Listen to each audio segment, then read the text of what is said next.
요즘은 일상에서 SNS, 즉 페이스북이나 인스타그램, 카카오 스토리, 유튜브 같은 매체를 한두 가지 이상은 다들 사용하고 계실 줄 압니다. 여러분들 다 사용하고 계셔요. SNS는 멀리 있는 사람들과 소통하고 그리고 자신의 삶을 나누며 나를 표현하는 유용한 도구입니다. 그래서 SNS로 소통하면서 정보도 얻고 사람들과 대화도 하기도 합니다. 그래서 굉장히 유용하게 사용하죠. 정치인이나 연예인들도 자신을 알리기 위해 필수적으로 활용하기도 합니다. 하지만 부작용도 만만치 않습니다. 말 한마디, 사진 한 장을 잘못 올려서 수많은 사람들에게 비난의 댓글을 받고 큰 상처를 입기도 합니다. 왜 이런 일이 일어날까요? 그런 생각 좀 해보셨나요? 그것은 SNS 문화가 철저하게 결과 중심의 소통 도구이기 때문에 그렇습니다. SNS에 비춰지는 그 모습만은 결과를 중심으로 비춰지고 그리고 그것을 우리가 알 수 있기 때문에 그렇습니다. 이런 생각 한번 해보신 적 있을까 모르겠네요. 이런 생각 한번 해보시면 좋을 것 같은데요. 사람들은 SNS의 아름다운 휴양지에 도착해서 찍은 사진을 올리지 그곳에 갈 때까지 차가 막히고 피곤했던 지루한 과정은 올리지 않습니다. 그러니까 사진만 보면 와 멋지다 하지만 거기 갈 때까지 차가 막히거나 그리고 힘들었던 그 여정은 올리지 않아요. 아주 비싸고 맛있는 음식을 먹는 순간을 자랑하지. 그래서 음식 사진을 올리지만 1시간씩 줄을 서며 기다린 수고는 그 사진에서 보이지는 않습니다.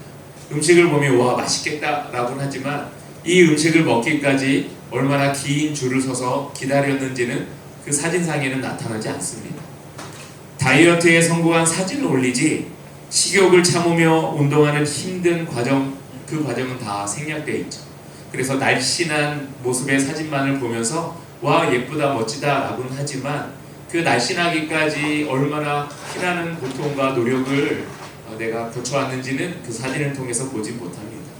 이처럼 과정이야 어찌 되었든 결과만 그럴듯하게 포장하면 좋은 이미지와 홍보 효과를 얻을 수 있는 세상입니다. 그러다 보니 다른 사람에게는 단지 화려한 자랑, 자기 자랑으로만 보이기 쉽습니다. 그래서 그것이 SNS의 폐해처럼 여겨질 때가 많죠. 저도 한때는 그랬던 것 같습니다. 사람들에게 나를 드러내고 자랑하기 위해 SNS를 소셜, 페이스북을 썼던 적이 있습니다. 그러다 사람들의 반응이 적으면 실망하고 누가 좋아요를 더 많이 눌러줬나 이렇게 확인하면서 체크할 때도 있습니다.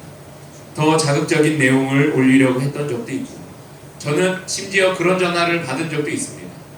제가 사역을 할 때 부교육자를 사역할 때 목사님이 소셜을 올렸어요. 담임 목사님이. 그래갖고 목사님 친구니까 올리셨구나 라고 이렇게 봤는데 갑자기 전화가 왔습니다. 무슨 전화인가 했더니 왜 좋아요 안 누르냐고 저한테 전화를 하신 거예요. 그래서 사실 저는 그 소셜 올린 거 별로 좋다라는 느낌이 안 들어서 안 눌렀거든요. 근데 이제 전화가 왔어요. 왜 좋아요 안 눌러? 그래서 내가 예 알겠습니다. 그리고 얼른 눌렀던 기억이 있습니다. 그런 폐해가 있습니다. 여러분들은 어떠세요? 혹시 우리도 세상 사람들이 추구하는 결과 중심 문화에 물들어서 과정은 사라지고 결과만을 자랑하기 위해 목말라 있지는 않은지 한번 돌아보시기 바랍니다. 만일 사도 바울이 자신의 사역을 오늘날의 SNS처럼 결과 중심으로 남겼다면 과연 어떻게 썼을까요? 내가 몇 교회를 세웠는데, 내가 몇 교회를 개척했는데 그러면서 교회 개척한 그 교회 이력을 쭉 쓰지 않았을까요? 내가 몇 명에게 세례를 줬는데 내가 누구도 세례를 주고 누구도 세례를 주고 누구에게 세례를 줬어 라고 하면서 내가 세례 준 사람만 몇 명인데 라고 하면서 성경에 기록하지 않았을까요? 내가 얼마나 많은 기적을 행했는데 내가 누구도 고치고 누구도 고치고 내가 어떤 사람도 내가 기적을 베풀어서 그의 병도 치료했는데 라고 하면서 성경에 기록하지 않았을까요? 만약에 사도 바울이 지금의 현대인들이 SNS를 쓰듯이 성경을 기록했다면 사도 바울은 성과와 숫자를 수없이 많이 성경에 기록했을 겁니다. 그러나 오늘 본문 17절에 보면 사도 바울은 그런 것을 고백하지 않습니다. 17절 제가 읽어볼게요. 그러므로 내가 그리스도 예수 안에서 하나님의 일에 대하여 자랑하는 것이 있거니와 사도 바울도 성경에 본인이 사역을 자랑한다라고 쓰고 있습니다. 그러면서 바울은 분명하게 자랑할 것을 쓰는데 그 자랑의 내용이 19절에 있습니다. 19절 한번 보세요. 내가 예루살렘에서부터 두루 행하여 일루리곤까지 그리스도의 복음을 편만하게 전하였노라 라고 사도 바울이 자랑하고 있습니다. 바울의 자랑은 현대인들의 자랑과 완전히 다릅니다. 현대인들은 성공적인 결과를 자랑하지만 사도 바울은 복음을 들고 발로 걸었던 순종의 과정을 자랑하고 있습니다. 내가 예루살렘에서 일루리곤, 여기 일루리곤은 오늘날로 말하면 발칸반도를 이야기합니다. 예루살렘에서 일루리곤까지 수천 킬로미터에 달하는 험난하고 먼 거리를 나는 걸어 다녔어. 나는 그곳을 다니며 복음을 전했어 라고 하면서 사도 바울이 자랑하고 있죠. 바울은 몇 명을 모았는지 숫자를 자랑하고 있지 않아요. 내가 어디서부터 어디까지 땀 흘려 걸어가며 복음을 전했어, 이것을 자랑하고 있죠.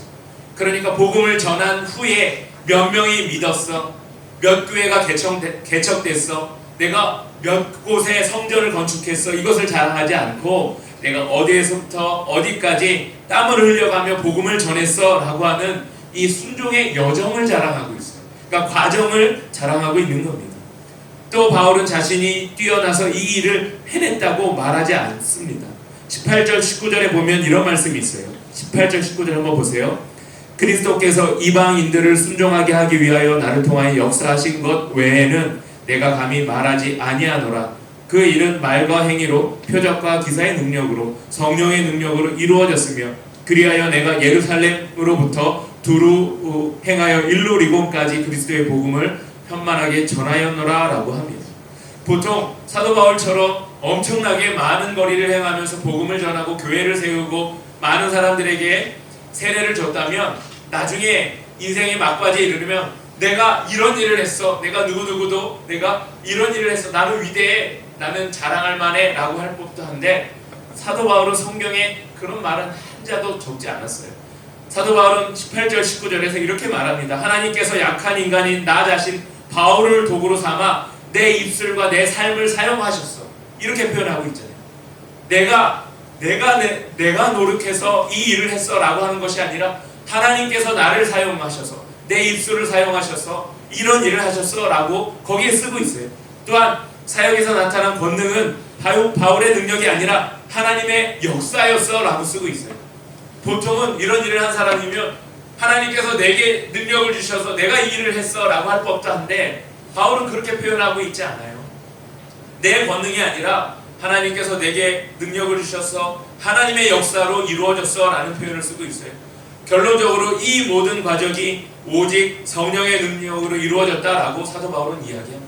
그러니까 사도 바울이 자신이 복음을 전하고 교회를 세우고 능력을 행한 이 모든 일은 하나님께서 나를 도구로 사용하셨고 성령을 통해서 나타난 일이야, 이렇게 고백하고 있는 겁니다. 바울이 사역했던 삶을 한번 돌아보자면 우리 다 알고 있을 겁니다. 바울은 사역을 하면서 매를 맞았어요. 굶주렸어요. 돌에 맞기도 했고요. 배를 타고 가다가 배가 난파된 적도 수없이 많습니다. 이런 수많은 고난을 겪었던 사람이 바로 바울입니다. 만약 바울이 눈앞에 보이는 화려한 결과에 집착했던 사람이라면 사도 바울은 이미 포기했을 겁니다. 아니, 내가 무슨 영광을 보기 위해서 사람들에게 매를 맞아, 내가 무슨 영광을 보기 위해 감옥에 갇혀, 내가 무슨 영광을 보기 위해 배를 타고 가다 난파를 당해, 아이고 나 그만할래 라고 했겠죠. 그러니까 결과에 집착하던 사람이었다면 이 과정에 대해서 겪는 수많은 고난과 어려움을 다 겪을 때마다 포기했을 법도 합니다. 그런데 사도 바울은 그러지 않았어요. 바울은 고난의 과정 속에서 하나님을 의지했고 그리스도를 통해 소망을 보았으며 성령의 위로를 경험했습니다. 이 은혜의 과정이 매일 그의 삶을 지탱하는 힘이 됐던 것이죠. 그러니까 괜찮아, 나 고난받아도 힘들어도 어려움 겪어도 괜찮아, 이건 과정에 불과해요. 나중에 천국 가서 하나님께서 이 일들에 대해서 다 보상하실 거예요. 하나님께서 나를 그저 이 순간 도구로 사용하시고 성령의 인도하심을 따라서 나는 순종하면 돼 라고 하는 그 마음으로 사도 바울은 사역을 했던 것이죠. 오늘 본문 20절과 21절 깊이 읽어보면 바울의 자랑 속에는 또 대단한 선교 신학적인 의미가 담겨 있습니다. 20절 제가 한번 읽어볼게요. 21절까지. 또 내가 그리스도의 이름을 부르는 곳에는 복음을 전하지 않기를 힘썼노니 이는 남의 터 위에 건축하지 아니하려 함이라. 기록된 바 주의 소식을 받지 못한 자들이 볼 것이요 듣지 못한 자들이 깨달으리라 함과 같으니라 라고 합니다. 이 말씀의 뜻은 뭔가요? 사도 바울이 복음을 전하는데 이미 복음이 들어가서 예수님을 믿고 있는 그 고장에는 내가 복음을 전하지 않겠습니다 라고 하는 마음이에요. 그러니까 이미 복음을 전해서 예수 이름을 부르는 그곳에 들어가서 내가 또 복음을 전할 시간이 나는 없어요. 복음을 듣지 못한 사람들에게 찾아가기도 나는 바쁜데 복음을 듣고 예수 믿는 사람들에게까지 가서 그곳에 복음을 전하고 그곳에 교회를 세울 이유가 내게는 없습니다 라고 하는 그 말이 바로 이 본문의 말이에요. 그러니까 만약에 사도 바울이 나 대형 교회 할 거야, 나 위대한 교회 할 거야 라고 하면 복음을 듣는 그 사람들에게 찾아가서 여기 새로운 복음이 있어요.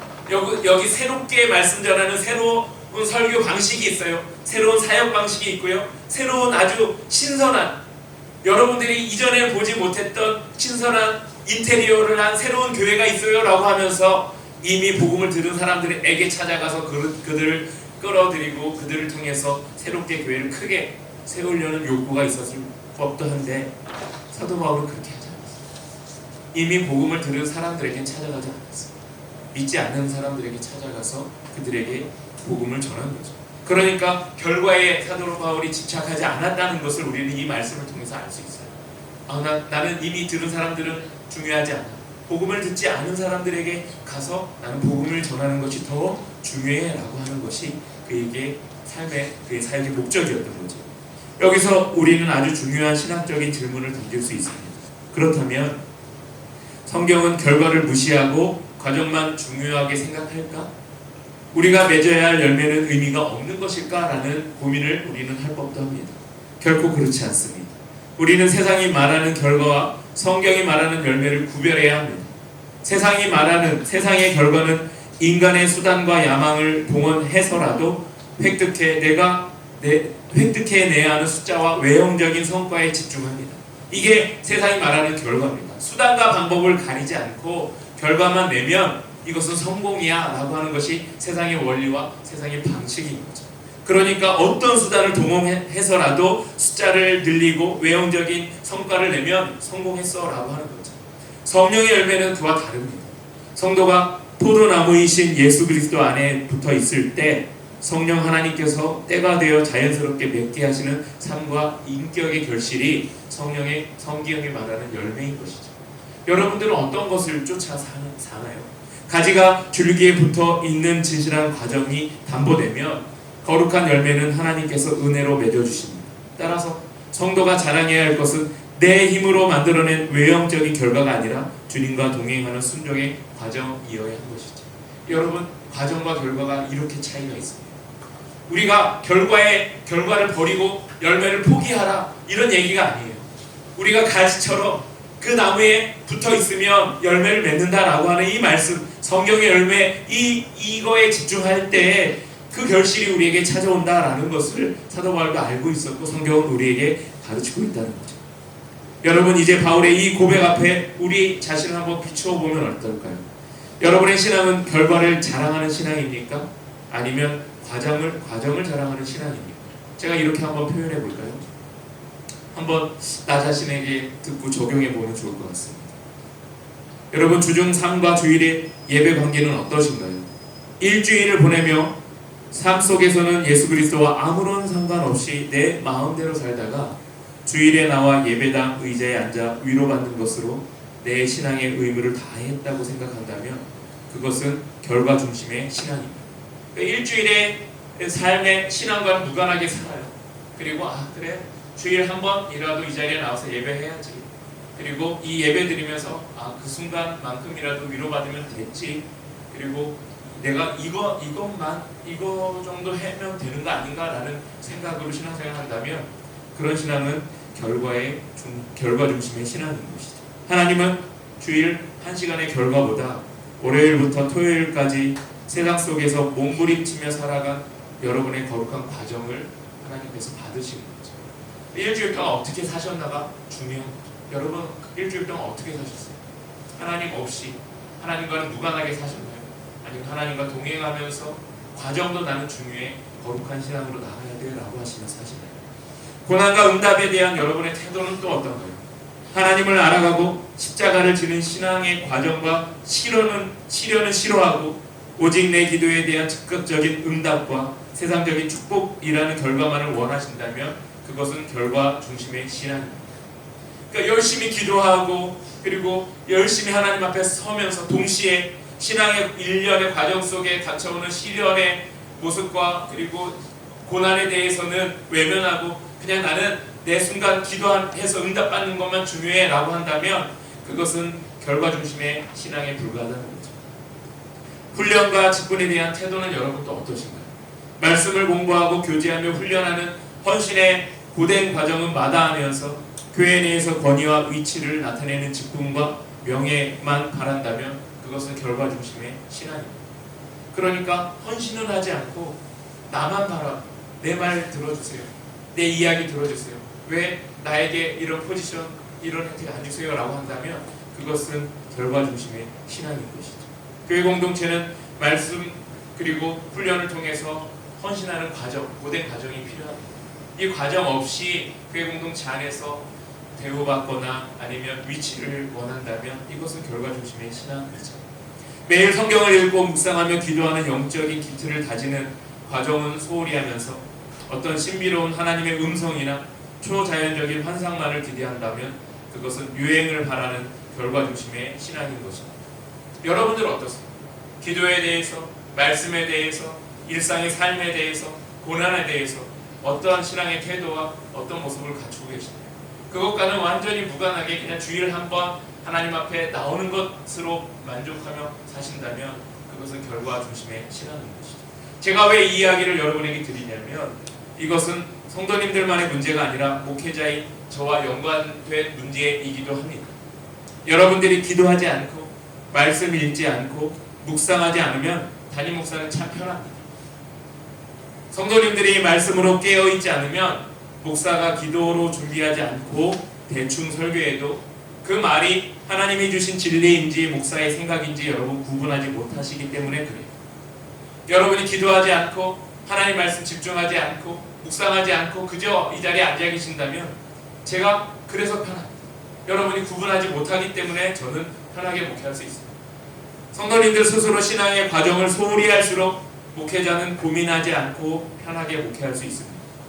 여러분의 하루하루가 십자가를 지고 그리스도를 닮아가는 과정이 아니면 목사도 매너리즘에 빠지기 쉽습니다. 그러니 여러분이 스스로 경각심을 갖고 말씀에 대해서, 기도에 대해서, 내 기도에 대해서, 내가 묵상한 이 말씀에 대해서 나 잘 몰라요 목사님 이게 뭔가요? 라고 끊임없이 저한테 물어오지 않으면 저는 여러분이 그저 다 알고 있겠구나, 열심히 기도하고 있겠구나, 기도해서 잘 응답받고 계시겠구나 라고 생각하고 있겠죠. 그러니까 여러분의 필요나 여러분의 갈급함이나 여러분의 부족함에 대해서 저는 잘 모르겠죠. 그러면 이제 저도 그저 그렇게 목회하면서 나아갈 수 있을 거예요. 반대로 여러분이 매일 삶에서 말씀을 펴고 기도하기 위해 무릎을 꿇으며 신앙의 과정을 신실하게 살아내면 목사인 저는 긴장할 수밖에 없겠죠. 더 열심히 저도 기도하고 하나님의 말씀을 깊이 연구하고 올바르게 선포하기 위해서 저도 더 많이 노력할 겁니다. 그러니까 여러분과 저와 이 부분이 쌍방의 소통이 있어야 하는 거예요. 여러분이 결과를 자랑하는 삶이 아니라 과정을 자랑하는 성도가 될 때 목사도 과정이 신실해집니다. 그럴 때 성도와 목사가 함께 성장하고 교회가 건강해지는 것이죠. 이것이 서로 상호작용이 일어날 때 제가 더 긴장하고 더 기도하는 자리에 나아가고 여러분의 신앙을 위해서 더 눈물을 흘리면서 기도하겠죠. 그러니까 여러분 이것이 저와 상호작용이 일어나야 하는 겁니다. 세상은 끊임없이 우리에게 너의 성과가 무엇이냐, 너의 지평수는 얼마이며 연봉은 얼마냐 라는 수치로 그 결과로 우리에게 평가하고 자랑하게 만듭니다. 그러나 하나님은 오늘 로마서 말씀을 통해서 우리에게 물으십니다. 너는 오늘 나와 함께 동행하는 것을 소중하게 여기느냐? 순종의 과정을 사랑하냐? 지금 순종하지 못해도 순종하려고 애쓰는 이 과정을 너는 날마다 해나가고 있느냐? 그 과정을 사랑하고 있느냐? 이것을 묻고 계시죠. 내 말에 성실하게 실천하려고 하는 노력과 애씀이 너에게 있느냐라고 하나님께서 말씀을 통해서 우리에게 끊임없이 묻고 계시죠. 바울은 수많은 고난 속에서도 포기하지 않았습니다. 그에게 사역은 외형적인 성공을 거두는 프로젝트가 아니라 하나님이 나를 도구로 삼아 동행해 주시는 은혜의 과정이었기 때문입니다. 비록 눈앞에 열매가 적을지라도 예루살렘에서 일루리곤까지 복음을 들고 묵묵히 걸어갔던 순종의 발자취 자체가 하나님 앞에 서는 영원히 빛나는 그의 자랑거리였습니다. 그러니까 여러분, 열매를 자랑하기 이전에 과정을 자랑하려고, 하나님 앞에 자랑하려고 애쓴다면 하나님께서 그 과정 속에서 자연스럽게 우리에게 열매 맺게 하십니다. 그 열매가 비록 세상이 보기에는 커다랗고 위대해 보이지 않더라도 하나님 보시기에는 너 잘했어, 그 과정 속에서 그 열매 맺었어, 내가 인정하고 그 열매 축복할 거야 라고 하신다는 거죠. 우리 교회가 세상적 결과만을 자랑하는 교회가 되지 않기를 바랍니다. 매일 성경을 읽고 매일 기도하며 일상에서 그리스도의 십자가를 닮아가는 신실한 과정을 자랑하는 교회가 되기를 간절히 소망하고 축복합니다. 여러분, 오늘부터 결과에 대한 부담감을 내려놓으시고, 나 기도했는데 응답 없으면 어떡해? 괜찮아요. 언젠가 하나님께서 응답하실 겁니다. 기도하는 그 자리에서 하나님을 만나는 그 순간이 더 중요하죠. 나 성경 읽는데 잘 깨닫지 못하면 어떡하지? 괜찮아요. 내가 성경을 읽기 위해서 성경을 피는 그 순간 하나님께서 그 영을, 주의 영을 함께 하셔서 그 순간 함께 하시는 거예요. 그리고 언젠가는 그 말씀을 깨닫게 하시는 은혜를 우리에게 부어주시는 거죠. 그러니 결과에 대한 부담감을 내려놓으시고 오늘 나에게 주어진 하루를 살며 십자가를 지고 예수님과 함께 걷는 거룩한 과정을 자랑하는, 그리고 그 과정이 여러분에게 큰 자랑거리가 되는 삶, 그리고 그런 신앙이 되기를 간절히 소망하고 축복합니다.